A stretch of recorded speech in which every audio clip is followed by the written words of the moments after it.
Do now. I mean, now I have good. It was very severely interrupted by COVID. I used to call it the China virus, but he said, "Do you think you could use a different name?" And I decided to do that. For your speech, I do have a few follow-up questions, if it's okay. Sure. I don't think I should start with Greenland, maybe. I'll start with the economy. The U.S. economy is doing really, really well. But how to sustain this growth moving forward? Because there's always a recession looming around the corner. Well, you know, the one thing about economies and recessions is sometimes you get hit unexpectedly and there's nothing you can do about it. All brilliant people, but there's nothing. One example was COVID. We had an economy going at levels like nobody had ever seen my first 2.5, 3 years. And then I heard the word pandemic, not COVID. They came up with that name over a period of time. We won't get into that. But I heard the word pandemic. And I had a poll come out that was so strong just prior to that. And I was with the two best pollsters, McLaughlin and Fabrizio. And they said, "Sir, George Washington and Abraham Lincoln, if they came back and ran as president and vice president, they couldn't beat you." And then what happened is the following day, I was told to stay tuned because there's something really bad happening in China. There are bodies laying all over Wuhan, right around that certain building that we talk about. I always said it came from Wuhan. It did come from Wuhan. And they were body bags. We saw it by satellite. And they said, there are strange things happening in China. And so it began. And we ended up with the COVID and the whole world suffered. We did a phenomenal job. I don't think we got the credit we deserved. We did something that Operation Warp Speed, which some people say was one of the greatest military feats ever. We did a great job. Used our military, used a lot of people. But sometimes you get hit with things, nothing you can do. You get hit with things like that unexpectedly. And we got through it. And when I left, the stock market was higher than it was previous to the COVID coming up. And I called it a great achievement. But things happen. Bad things happen. The things that we can stop are wars if we're smart. That we can stop. Those are a matter of being intelligent and having intelligent people on the other side. Because wars are the worst of all. Wars are worse than anything. But we can stop wars because that's sort of up to us. But things like dust flying in the air, wherever COVID comes from or whatever comes, sometimes you have to be a little bit lucky. But we are poised to have an economy like no other, not only in this country, but anywhere. And you know, when you hear the kind of numbers that I can tell you that Scott Bessent was with me the other day, and he's looking at numbers. He said, "I can't," and that's all he's done his whole life, pretty much your whole life. Scott, you weren't going to be a football player, I don't think.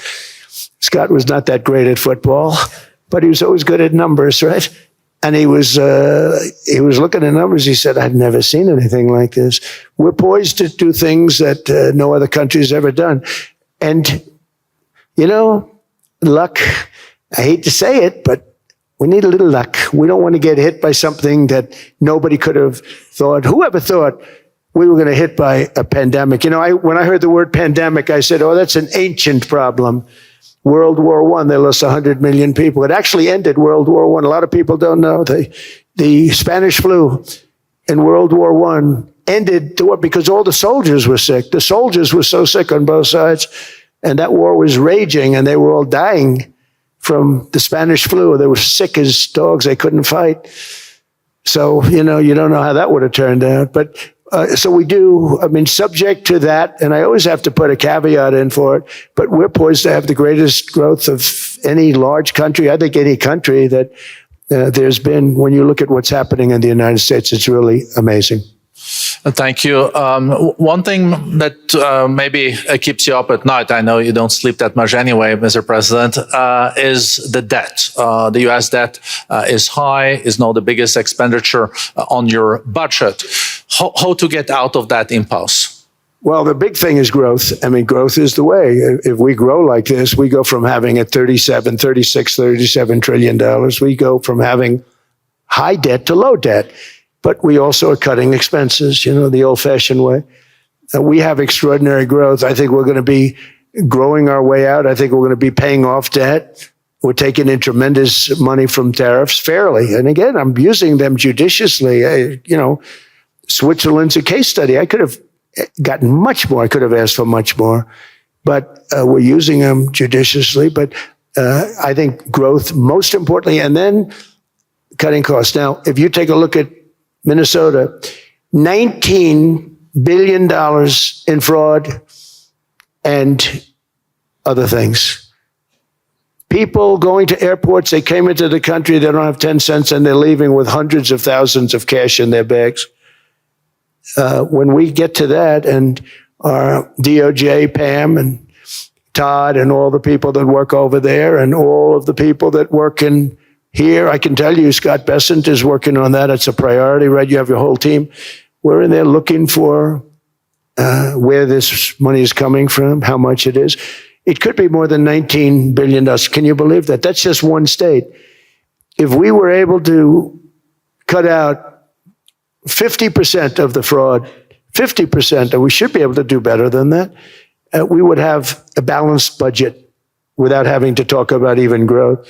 So we have a lot of options, but we're working very hard on that. That's a big deal. It's not just the protests, the fake protests done by agitators and, professional insurrectionists. That's what they are. They're professional troublemakers. But we are looking very strong at the money too in Minnesota and other places. I think, Mr. President, also the $500 billion invested in artificial intelligence and the frontier technologies last year also were driving growth exponentially in the U.S. Well, AI has been a big factor. AI is massive. I mean, Mark Zuckerberg showed me a plant where he put it over a map of Manhattan, and it was basically the size of Manhattan. This is not, I said, you got to be kidding. It's a plant that was miles long, miles wide, very high. I don't think it was high like the Empire State Building, but it was high. And it literally covered most of the island of Manhattan. That's called a big plant. And, when I heard they're going to spend $50 billion building it, I said, if you spend $50 million, you can build a nice little shopping center. If you spend $500 million, you can build a good shopping center. But how do you spend $50 billion? When I looked at this thing, I said, you think you'll be able to do it for that? It's amazing when, some of the plants that I see, and I see them all. And again, so big as we're letting them build their own electric generation. This way we have no problem. And otherwise they'd be complaining. There'd be nobody able to, we have an old grid system. And not only that, they're going to sell at a very cheap price the excess electricity that they create back into our grid. So that'll solve some problems for certain states that don't have enough electricity. We also know that on the AI, there is fierce competition between the US as the largest economy in the world, 27% of the global GDP and 5% of the global population, not doing that badly, and China. And we know that competition is very tough on AI. I know you're heading to a state visit to China in April. How do you see the US-China relationship moving forward? Are you able to combine this tough competition with also collaboration? So I've always had a very good relationship with President Xi and with President Putin. Talk about, the larger powers. But I've always had a very good relationship with President Xi of China. He's an incredible man. What he's done is amazing. He's highly respected by everybody. And I do now. Now I have good. It was very severely interrupted by COVID. I used to call it the China virus, but he said, do you think you could use a different name?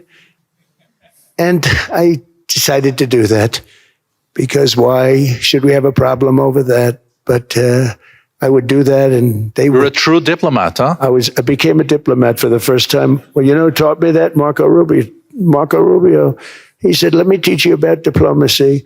Hey, any guy that gets approved by 100% of the votes, think of it, he got liberal Democrats and radical right Republicans to approve him. He's the only one. The next one was lost 45 votes, right? But he got all 100 votes voting for him. And at first I wasn't happy about it. I said, wait a minute, I don't like that. And now it turns out that the Democrats probably wish they didn't do that. And Marco has been fantastic. Marco, stand up, please. You have done a great job as Secretary of State. He's going to go down as the best Secretary of State. And Scott, and we have Susie, who's the first female Chief of Staff, and she's the best Chief of Staff, too. And I see Howard Lutnick, who I know spoke, and Howard's fantastic. Some of the deals we're doing are great. And I want to pay particular attention because we have Chris. And Chris, you got up and spoke, I think. He's the #1 oil man in the world, because I was going to put Doug Burgum, who's fantastic. I don't know if Doug's here. Is Doug here? Doug Burgum is fantastic. He said, sir, there's one man better than me. And he introduced me to Chris. And he turns out to be. So we're drilling more oil and gas now than we ever have, by almost double. Is that right, Chris? And on top of it, we get a lot coming out of Venezuela. So anyway, so we're doing great. The country is just doing great. We have great people. Thank you. And I see other people. We have Steve Witkoff. We have Jared. I got so many people. I'm in trouble because when I go back, they're going to be people with long faces. Sir, you didn't introduce me. I got so many people. And we have a lot of the greatest people anywhere in the world. I know them all. So I won't continue because we'd be here all day. Thank you, Mr. President. We also know that you're a deal maker, and then maybe coming back to Greenland and Ukraine. What kind of deal in the end do you see between the U.S. And Denmark? Because, I guess you see it now as a negotiation going on, or? Well, it's costing Denmark hundreds of millions a year to run it. And Denmark's a small country and wonderful people. But, it's very expensive. It's a very big piece of ice. And it's very important. I mean, I don't want to repeat the speech, but it's very important that we use that for national and international security. That can create a power that will make it impossible for the bad guys to do anything against the perceived good ones. And it's a great block for Europe. Just like, Denmark was supposed to spend hundreds of millions of dollars. They didn't spend the money. They didn't spend anything almost. And we'll see what happens. I just say this. NATO has treated the United States of America very unfairly. We never asked for anything. We never got anything. We actually took care of the needs of NATO for years and years, which I felt was always unfair. So I got NATO to pay because they're rich countries. But I think it's time that NATO step up. We're helping them with Ukraine. Without us, I think Putin would have gone all the way. I think we have it. I think that could have been a World War III, if you want to know the truth. If Kamala was elected, or Joe, any one of those, those thinkers, I think you could have ended up in World War III. And I will say Steve Witkoff has been dealing incredibly with. But we're not going to have World War III. We want to get it stopped, but we're not going to have World War III. I think if I wasn't elected, I think that could have evolved into World War III. It was a very, very bad situation. And it still is, but it's not that kind of bad. It's bad because so many young people are being killed. How close do you think there is on an agreement on Ukraine? I had the pleasure of speaking with Steve Witkoff and Jared Kushner yesterday. I know they're working hard on it. I know that they're also traveling now. Do you see this very close or still? Well, I hate to say it. I thought that was going to be so. I settled 8 wars plus. And I thought that was going to be one of my easier ones. Not the easiest. Some I settled in a matter of hours because I'm good at that stuff. The United Nations should be doing this. I shouldn't be doing it, but it doesn't matter. It's got to get done, saving a lot of lives. We're saving millions of lives. With Ukraine, Russia, there's tremendous hatred between President Zelensky and President Putin. That's not good. That's not good for settlements. We know from dealing. There's abnormal hatred. With that being said, I think Russia wants to make a deal. I think Ukraine wants to make a deal. And we're going to try getting a deal done. I think I can say that we're reasonably close. But what happens is oftentimes we'll have a deal with Russia. Russia's set, and President Zelensky will not do it. You saw that when he was in the Oval Office. I was not happy. And then we'll have President Zelensky wants to make a deal, and Putin doesn't want to make the deal. It's a very difficult balance. and it's big time, and it is, to use a word, it's a bloodbath. It's horrible what's happening. It's a drone war. The drones are killing, thousands of people a week, thousands. We have to get it stopped. So I believe they're at a point now. I'm going to meet with President Zelensky later today. I believe they're at a point now where they can come together and get a deal done. And if they don't, they're stupid. That goes for both of them. And I know they're not stupid, but if they don't get this done, they are stupid. So I don't want to insult anyone, but you got to get this deal done. Too many people are dying. It's not worth it. President Sisi is sitting on the first row here. He spoke earlier today and also complimented you on the Gaza deal. I think there will be a signing tomorrow. Of course, there are different views on this, but how important do you think this signing is on the board of peace? And do you think this is going to sustain? Do you think we now will see Gaza reconstructed and the billions of US dollars invested? I do. I mean, I think we have peace in the Middle East.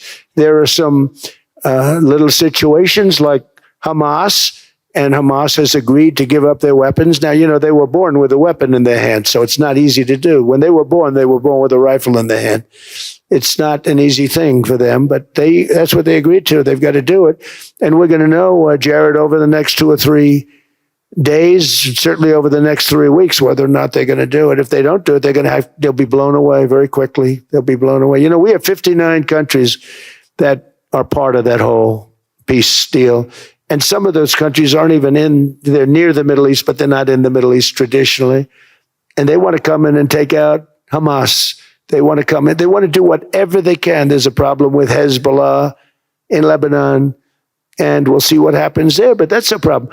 But there are these little flames, but there's peace in the Middle East. Now, had we not gone in and knocked out with those big, beautiful, we just ordered 25 brand new ones, the latest and the greatest, the B-2 bomber. Think of them, they went in there at 2 o'clock in the morning with no moon, no light, no nothing, and every single one of those massive bombs hit its target, 100,000-pound bombs hit its target, every one of them. And then on top of it, from a submarine 300 miles away, we hit the sites with tomahawks, which is an unbelievable weapon. So, we did our job. If we didn't do that, you would have never had peace in the Middle East.